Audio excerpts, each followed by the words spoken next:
नमस्कार, आप देख रहे हैं ग्रेट जिम वर्चुअल। मैं Pankaj Khajuria. Wool and woollens export promotion council ministry of textile की तरफ से आज एक दिवसीय कैपेसिटी बिल्डिंग जो प्रोग्राम है वो रखा गया और ये खासूसन तौर पे जो प्रोग्राम है जम्मू संभाग के उन एंटरप्रेन्योर के लिए है जो वुल एंड वुलन्स में जो है एक्सपोर्ट कर सकते हैं या पोटेंशियल एक्सपोर्टर्स हो सकते हैं और ऑलरेडी इस फील्ड में कार्य कर रहे हैं। इस मौके पे लगभग 30 से 40 के करीब जो है अलग अलग एंटरप्रेन्योर जम्मू संभाग के आज के इस कैपेसिटी बिल्डिंग प्रोग्राम में उद्योग भवन में उन्होंने हिस्सा लिया और वह सारी बेशकीमती जानकारी ली कि किस तरीके से वह वुल एंड वुलन्स के जो उनके हैंडीक्राफ्ट्स के प्रोडक्ट्स हैं उनको एक्सपोर्ट कर सकते हैं। इस मौके पे chairman wool and woollen export council of India के तरफ से रमेश खजूरिया जो थे वो भी मौजूद थे और यह आज के इस प्रोग्राम में खालिद जहांगीर जो थे वो भी एज ए चीफ गेस्ट के तौर पे मौजूद थे। क्या कुछ पूरा रहा, आइए देखें।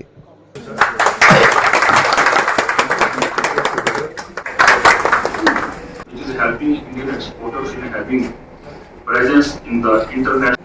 During current year, we have continuous growth of 29% in 2023. India exports wool and woolen blends products to more than 150 countries. MD Jammu Kashmir Trade Promotion Organization Vikas Gupta ji, Director Handicraft Handloom Jammu। सबसे पहले पंकज जी मैं आपका धन्यवाद करूंगा और बाकी media जो साथियों का, आपने अपना समय निकाल के इस इवेंट को कवर करने के लिए आप आए जो है, आपका बहुत बहुत शुक्रिया इसके लिए, मैं आपका आभारी हूं। ये आज 31 मार्च को कैपेसिटी बिल्डिंग वर्कशॉप का जहां पे आयोजन कर रहे हैं जम्मू में। ये कैपेसिटी बिल्डिंग वर्कशॉप का पर्पज़ है कि जो न्यू स्टार्टअप्स हैं, न्यू जो एंटरप्रेन्योर हैं, जो हमारे आर्टिजन्स हैं, वीवर्स हैं, जो हमारे इंडस्ट्री से लोग जुड़े हुए हैं, जो वूल ब्लेंड्स और टेक्सटाइल इंडस्ट्री के साथ में जो है, उनकी कैपेसिटी बिल्डिंग के लिए उनको टेक्निकली उनको जो है एक जो है साउंड करना, उनको बताना कि वो अपने डोमेस्टिक काम को कैसे एक्सपोर्ट में कन्वर्ट कर सकते हैं, ताकि अभी जैसे जम्मू कश्मीर में बहुत सारी नई अपॉर्चुनिटीज़ हैं तो उसको वो अवेल करें और कैसे वो एक्सपोर्टर बन सकते हैं, अपने प्रोडक्ट का वो निर्यात कर सकते हैं, एक्सपोर्ट कर सकते हैं। ये एक्सपोर्ट पर्पज़ है। एक्सपोर्ट जो है वो मेन पर्पज़ है, ऑब्जेक्टिव है, लेकिन हमने देखा कि रुझान जो है कश्मीर के बनस्पत जम्मू में कम है। उसके लिए भी कुछ खास इसके ऊपर तवज्जो दिया जा रहा है। जो आज की जो वर्कशॉप है जो कैपेसिटी बिल्डिंग की, ये जम्मू रीजन से जो एंटरप्रेन्योर्स हैं ये उनके लिए ही खास है। ये wool and woollens export promotion council, जिसका मैं अभी चेयरमैन भी हूँ, मैं भी जम्मू से हूँ बेसिकली, और ये मिनिस्ट्री ऑफ टेक्सटाइल्स और ministry of commerce and industries के अंडर आती है। तो गवर्नमेंट ऑफ इंडिया का इस समय स्पेशल फोकस है जम्मू कश्मीर पे। तो जैसे अभी हमने रिसेंटली RBSM किया तो उसमें भी यहाँ से जम्मू कश्मीर से 30 पार्टिसिपेंट्स आए थे, जिसमें जम्मू रीजन से 5-6 मुश्किल से लोग थे जो एंटरप्रेन्योर थे जिन्होंने पार्टिसिपेट किया।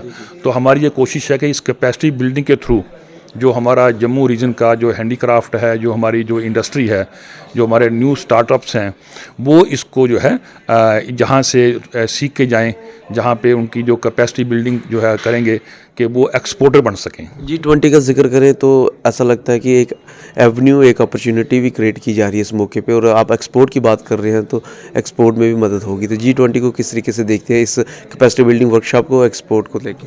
ये सभी जो है आपस में इंटरलिंक्ड है। जैसे हमारे जो आदरणीय प्रधानमंत्री का एक विज़न है कि वोकल फॉर लोकल, कि हमारा लोकल जो प्रोडक्ट है, हमारा लोकल जो मैन्युफैक्चरिंग है, उसका निर्यात, उसका सेल जो है थ्रू आउट वर्ल्ड में हो। उसी के सीक्वेंस में 2021 में जो है 6 मार्च को जब 6 अगस्त को जब प्रधानमंत्री जी ने जितने भी हमारे जो मिशंस हैं, हमारी जो एम्बेसीज हैं अब्रॉड जो है, सबको ऑनलाइन लेकर के, बोर्ड पे लेकर के उनके साथ एक 3 घंटे का एक मैराथन जो है डिस्कशन हुआ था। और उसमें जो है उसमें जो है एक मैसेज था कि जहाँ जहाँ हमारे ऑफिसर जो है वो तैनात हैं एम्बेसीज में, हाई कमीशंस में, फॉरेन में, वो अपने अपनी स्टेट का, अपने अपने रीजन का जो क्राफ्ट है, वहाँ का जो प्रोड्यूस है, वहाँ का जो हैंडलूम है, जो हमारी हेरिटेज, हमारी जो हमारी प्रोडक्शन है, वो उसको वहाँ पे प्रमोट करें। और इसका हमें भरपूर फ़ायदा हुआ। जैसे पिछले साल जितने भी इवेंट्स किए हमने थ्रू उनके जो एम्बेसीज़ हैं, जो हाई कमीशंस हैं, हमने थ्रू उनके जो पूरा हमने ऑर्गेनाइज़ किए और हमें उसका भारी सपोर्ट जो है, भरपूर हमें समर्थन मिला और हमारे सक्सेसफुल इवेंट्स रहे। और G20 की जहाँ तक बात है कि अभी ये हमारा एक खुशकिस्मती है हिंदुस्तान की, भारत की, कि ये हमें जो है प्रेसिडेंसी मिली है उसकी, हमारी अभी अध्यक्षता है हिंदुस्तान की जो G20 के लिए। तो इसमें इस साल में बहुत सारे कार्यक्रम होने हैं। क्या मैसेज देना चाहेंगे जो पोटेंशियल आपके जो है वो एक्सपोर्टर हो सकते हैं जम्मू संभाग से, कश्मीर संभाग से, उनको क्या मैसेज देना चाहिए? मैसेज ये है पंकज जी कि अभी इस समय गवर्नमेंट ऑफ इंडिया का एक स्पेशल फोकस है जम्मू कश्मीर में, और जम्मू कश्मीर में जो हमारे डिपार्टमेंट्स हैं जैसे JKTPO है, Jammu Kashmir trade promotion organisation है, इसका एक्सक्लूसिवली जो है इनका ये काम है, ये अभी जो है बड़ी अग्रेसिव तरीके से इसको इम्प्लीमेंट कर रहे हैं कि जो जम्मू कश्मीर के जो प्रोडक्ट हैं उनकी मार्केटिंग हो। इन्होंने कई जो एक्सपोर्ट प्रमोशन काउंसिल हैं, जो ITPO जैसे है, या जैसे हमारी वुलन्स एक्सपोर्ट प्रमोशन काउंसिल है, इनके साथ MOU किए हैं, और जहाँ से जो आर्टिज़न हैं, वीवर्स हैं, एंटरप्रेन्योर्स हैं, उनको जो स्पेशल उन इवेंट्स में पार्टिसिपेट करने के लिए स्पॉन्सर कर रहे हैं। जैसे मैंने भी जिक्र किया कि अभी RBSM हमारा हुआ, रिवर्स बायर सेलर मीट, तो उसमें 30 लोग जो है Jammu Kashmir trade promotion organisation की तरफ से उसमें गए थे, और काफ़ी लोगों को वहाँ पे ऑर्डर भी मिले, क्वेरीज भी आई, और एक यही मैसेज है कि ये एक अच्छा मौका है, बहुत बढ़िया अपॉर्चुनिटी है जम्मू कश्मीर के जो एंटरप्रेन्योर्स के लिए, खासकर जम्मू वालों के लिए। तो जम्मू के जो एंटरप्रेन्योर हैं, जम्मू के जो हमारे न्यू स्टार्टअप्स हैं, उनको आगे आना चाहिए और इस मौके का फ़ायदा उठाना चाहिए। इसी के मद्देनजर हम लोग एक्सपोर्ट अवेयरनेस के लिए प्रोग्राम करते हैं। उसमें एक्सपोर्ट के बारे में बताया जाता है कि किस तरह एक्सपोर्ट होता है, क्या क्या डॉक्यूमेंट रखते हैं, कौन कौन सी एजेंसी इसमें इन्वॉल्वमेंट होती है। हम लोग इस तरह प्रोग्राम करते हैं।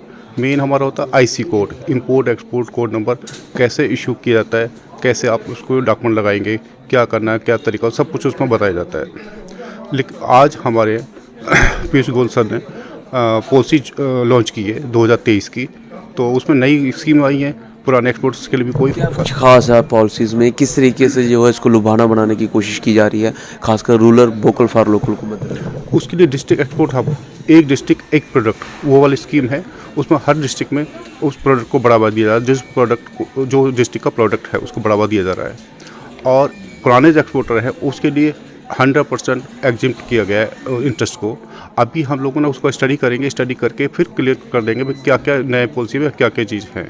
वन डिस्ट्रिक्ट वन प्रोडक्ट की बात की जा रही है। अक्सर जम्मू में भी अभी इस प्रोडक्ट्स को बाहर निकालने की, अलग अलग डिस्ट्रिक्ट से 20 प्रोडक्ट निकालने की बात की जा रही है, लेकिन कई बार दिक्कतें आती हैं, परेशानीज होती हैं। उसके लिए भी कोई MOU या किसी प्रकार का वन विंडो सिस्टम है ताकि उसको भी जो हल किया जा सके? DGFT के में आप लोग कांटेक्ट कर सकते हैं कभी भी। हम प्रत्येक डिस्ट्रिक्ट में काम कर रहे हैं, हर डिस्ट्रिक्ट में जा रहे हैं। मैं अभी परसों ही पुंछ से आ रहा हूँ, तो उसमें डिस्ट्रिक्ट में जो भी प्रोडक्ट है उनको हम बढ़ावा दे रहे हैं, उनको समझाते हैं क्या डिस्ट्रिक्ट है, कितना एक्सपोर्ट है, किस किस कंट्री में एक्सपोर्ट हो रहा है, किस कंट्री में इंपोर्ट है, वो सब हम लोग उसमें क्लियर करते हैं। क्या मैसेज देना चाहेंगे खासकर जो पोटेंशियल आपके एंटरप्रेन्योर हैं और एक्सपोर्ट जो प्रोडक्ट है, जैसे आप बात कर रहे हैं जम्मू की बात करूँ, बासमती, राजमा, कलाड़ी, आप हैंडलूम के भी बड़े सारे प्रोडक्ट जो हैं, बसोली की पेंटिंग जो है बाहर आ रही है, उनको क्या मैसेज देना चाहिए?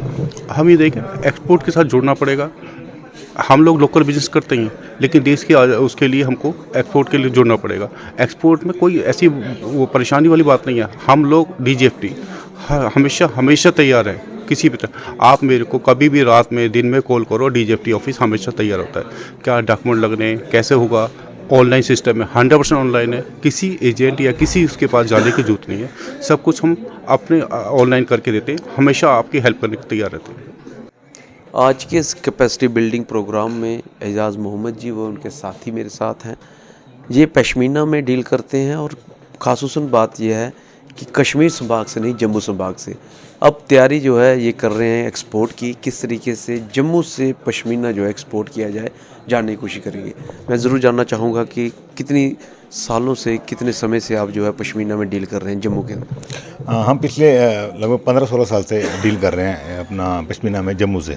मेरी अपनी कोऑपरेटिव सोसाइटी चल रही है इधर, जो पहले तो नॉर्मल काम करती थी। 2016 से मैं डिपार्टमेंट के साथ जुड़ा हूँ और मैंने कोऑपरेटिव सोसाइटी बनाई, और बड़ा अच्छा इनिशिएटिव हमें गवर्नमेंट की तरफ से मिल रहा है और डिपार्टमेंट की तरफ से मिल रहा है कि आप इस काम को बढ़ाओ। और जब से यूनिटी बनी है और जम्मू को एक अलग डिवीज़न मिला है, तो इस चीज़ों को, ये चीज़ें कहीं ना कहीं हाशिए पे चली गई थी। तो अब आहिस्ता आहिस्ता जम्मू की अलग पहचान निकल रही है, क्योंकि पश्मीना या बाकी चीज़ें जो पहचानी जाती थी कश्मीर के नाम से, हैंडीक्राफ्ट जो कश्मीर के नाम से पहचाना जाता था। शुरुआत की कि जम्मू से हैं और पश्मीना को जो है अक्रॉस द इंडिया भेज रहे हैं, एक्सपोर्ट का सोच रहे हैं अभी? बिल्कुल बिल्कुल, अभी हमने 2 एग्जीबिशन लगाई हैं, तो जिसमें हमें बड़ी अच्छी इंक्वायरीज आई हैं, हमारे कुछ सैंपल्स भी गए हैं बाहर और कुछ लोगों के साथ हम टच में भी हैं। तो इंशाल्लाह अगर अल्लाह ने चाहा, भगवान ने चाहा तो आने वाले वक्त में हमारा अच्छा एक्सपोर्ट का चांसेस हैं। हमारे सैंपल्स गए हैं, काफ़ी सैंपल्स गए हैं। पश्मीना की बात करें तो वैसे वर्ल्ड वाइड फेमस है, लेकिन जम्मू से पश्मीना बाहर जाएगा, इसके लिए आप भी तैयारी कर रहे हैं? बेसिकली अगर आप हिस्ट्री में जाएंगे तो पश्मीना की जो रॉ मटेरियल हमारे बसोली जम्मू सेक्टर से निकलता था। सबसे बेस्ट पश्मीना हमारे निकलता ही बसोली से था, लेकिन इसकी प्रोसेसिंग जब कश्मीर में चली गई और आहिस्ता आहिस्ता जितना टूरिज्म कश्मीर में गया, जितनी प्रमोशन कश्मीर को मिली, उससे लगता था कि हैंडीक्राफ्ट बिलोंग्स टू कश्मीर। तो कहीं ना कहीं जम्मू आहिस्ता आहिस्ता, जम्मू में लोग, अगर आप हिस्ट्री निकालेंगे, जम्मू के लोग काफ़ी देर से काम कर रहे हैं, लेकिन कहीं ना कहीं हाशिए पर रहे। तो अभी तो जम्मू इस तरीके की कैपेसिटी बिल्डिंग प्रोग्राम को किस तरीके से देखते हैं हम, जहाँ पे स्पेशली तवज्जो जो है एक्सपोर्ट को मद्देनजर रखकर किया जाए? बहुत बढ़िया प्रोग्राम, और ऐसे प्रोग्राम होने चाहिए, क्योंकि हम लोगों के पास इतना एक्सपीरियंस नहीं है एक्सपोर्ट कैसे करना है, कहाँ जाना है, किन लोगों से मिलना है, कौन कौन सी इसमें फॉर्मेलिटीज़ हैं, कौन कौन सी प्रॉब्लम्स हैं। तो हमें आहिस्ता आहिस्ता अभी चीज़ें, हमें लगता था बहुत बड़ा पहाड़ है, लेकिन ये कुछ भी नहीं है, हर चीज़ बहुत ईजी है, सिर्फ हमारे पास वो इन्फॉर्मेशन नहीं थी। हम लोग लोकल मार्केट में काम करते थे, उसमें खुश थे, लेकिन अब हमें जितना अवेयरनेस मिल रही है, जितना हमें सिर पर अभी सरकार हाथ रख रही है, हमारे गवर्नर साहब बहुत इनिशिएटिव ले रहे हैं, हमारे डायरेक्टर साहब JK TPO बहुत इनिशिएटिव ले रहे हैं, तो हम इसमें बहुत खुश हैं और हमें उम्मीद है कि जम्मू एक अलग पहचान बना के उभरेगा आने वाले कुछ सालों में।